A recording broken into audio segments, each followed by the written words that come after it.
আসসালামাইকুম। আমি এখানে একটি পাঙ্গাস মাছ ভুনা করার জন্য আমার যা যা মশলা অ্যাড করা দরকার আমি করে দিয়েছি। আর এই হচ্ছে পাঙ্গাস মাছটা আমি ভেজে নিয়েছি।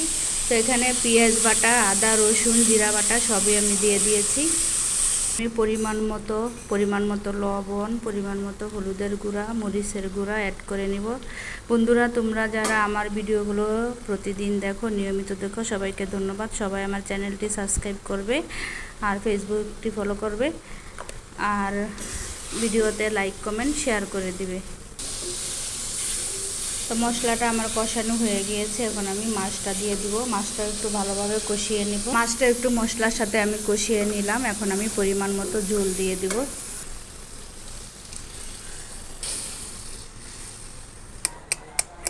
আমার মুরগিগুলা দেখেন, মাশাআল্লাহ, এক ভাই আমার মুরগিগুলা দেখতে চেয়েছিল, এই যে। আর আতাটা বাড়ি নেই, এটা চলে গেছে বাইরে। আসলে আমরা মেয়েরা সংসারের কাজ করতে করতেই কিন্তু সারাদিন আমাদের চলে যায়। ফেসবুক পেজে যারা আমার ভিডিও দেখো বন্ধুরা, তোমাদেরকে উদ্দেশ্য করে বলছি, তোমরা অবশ্যই ভিডিওটি লাইক করবে, কমেন্ট করবে, শেয়ার করবে।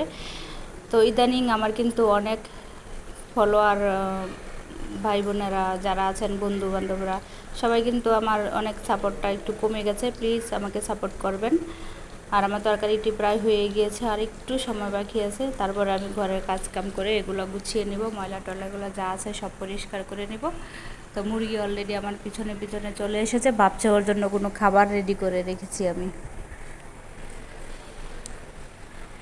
আর নতুন ভাইদেরকে বলছি, তোমরা বেশি বেশি করে রিল ভিডিও আপলোড করবে আর অন্যের ভিডিও বেশি বেশি করে দেখবে, লাইক কমেন্ট শেয়ার করবে, গঠনমূলক কমেন্ট করবে, তাতেই তোমাদের সফলতা আসবে।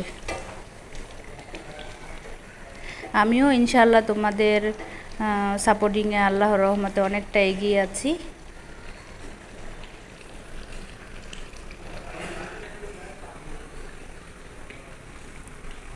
এমা বুসি কি পাইছিলেন মুরগিরে খাবার বানায় দেওয়ার লাগে? তো বুসিগুলো কই রাখছে?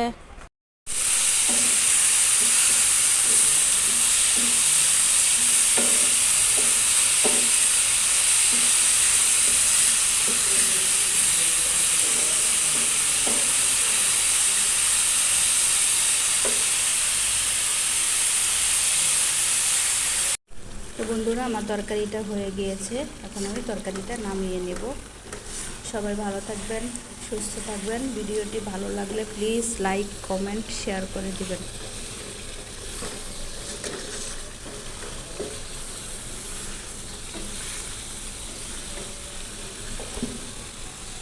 অবশ্যই লাইক করবেন, অবশ্যই কমেন্ট করবেন তরকারিটা কেমন হয়েছে। এটা কিন্তু পাঙ্গাস মাছ, এটা আমি ঝুলে ভেজে তারপরে ভুনা করেছি।